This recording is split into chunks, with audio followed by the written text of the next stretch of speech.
Ici, la peintre mexicaine Frida Kahlo. Là-bas, la reine d'Angleterre. Ou encore Albert Einstein à côté de Sangoku. L'homme derrière ses œuvres, c'est lui. Romain Doré installe ses portraits comme un jeu de piste pour embellir les rues d'Amiens. On commence par la première qu'on découvre, on voit le petit hashtag, donc du coup on va chercher après les autres et puis ça nous permet en même temps de visiter Amiens et de faire le touriste dans sa propre ville. L'artiste de 29 ans a sacrifié la chambre de son appartement pour en faire son atelier. Gouache, marqueur, pastel ou bombe aérosol, il fabrique ses tableaux avec beaucoup de couleurs.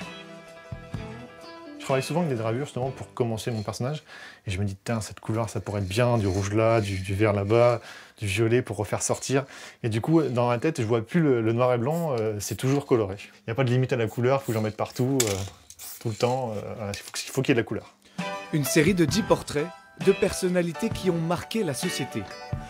Quel est un visage, une gueule, quelque chose qui passe bien à l'écran et du coup sur peinture. Les inspirations de Romain vont de Van Gogh aux DC Comics, ces héros de bande dessinée américaine, une imagination issue de la culture populaire pour toucher le plus grand nombre. Dans certaines méthodes, j'essaie de faire passer des messages.